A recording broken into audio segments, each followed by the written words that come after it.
Yan. Uy, tara na. Nagbablog ako ngayon. Tara na, maligo tayo. Hindi ka naka-zoom. Naka 0.5 to. So, ayun.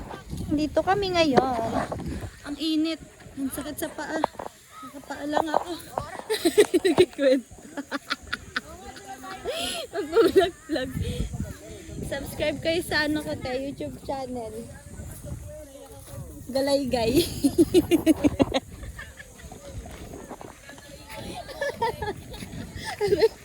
Ang sakit! Ayan guys. Yun na, may kwento ako. Nung pumunta kami dito sa Zambales, doon pa lang kami sa Pampanga, na-aksidente yung dalawang teammate. Pero hindi sila nabangga ng kotse or ng kahit anong four wheels, kahit anong sasakyan. Nadulas sila kasi flat na yung likod ng motor na isa kong teammate. Nadulas sila sa nadulas sila sa buhangin. Napa-slide sila, edi nagkasugat sila, napakalaki ng sugat, may sakit. Tapos, edi after nun, lipat-lipat na ng mga nilipat sa akin, nagmamotor ako nagdadrive ako, tapos nilipat sa akin, yung 6-footer namin kasama, ang laki, pero nakaya ko siya. Tapos after namin nagpapagas kami, ay, kahihilo na pala yung 6-footer namin kasama, yung teammate. Nag-stop over kami sa isang bahay, tapos ang gilid nun, sa tapat nun may donut. Tapos after nun sumaya kami kasi may bunga yung duhat. Nilapag ko dun yung cellphone ko na Android. Nandun lahat yung files, yung SIM card, yung pera ko, online banking, GCash. Nahilo na ako. Napagod na ako kakakwento. Tapos nung umalis kami dun, ilang oras na kami, nandun kami sa bataan namin naiwan yung cellphone ko.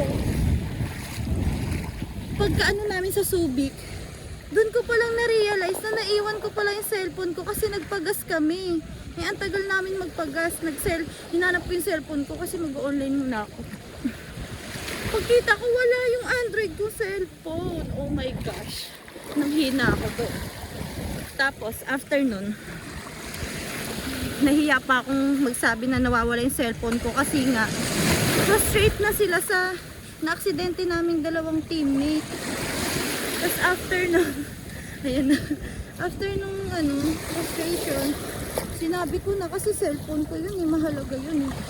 Adi tinawagan namin yung number ko and thank God kasi mabait yung nakakuha and yung may-ari ng bahay na pinag-stop over namin nung time na nahihilo yung teammate namin.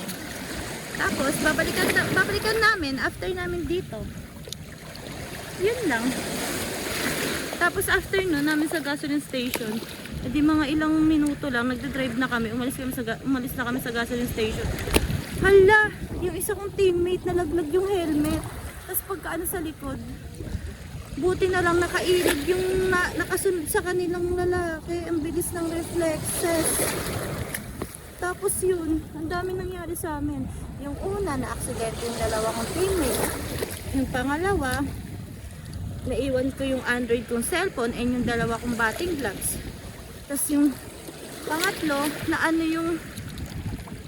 meron pa yung pinakauna nangyari sa amin. May kasunod kami, nalaglag yung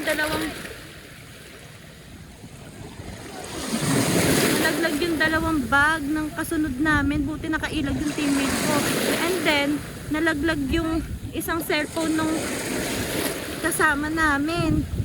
Tapos ayun na yung na aksidente sa Pampanga, naiwan yung cellphone ko. Tapos nalaglag yung helmet.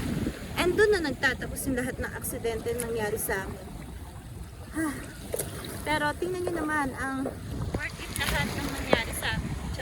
Thank you Lord kasi pagdating namin sa bahay na pag-i-stayan namin dito, umulan.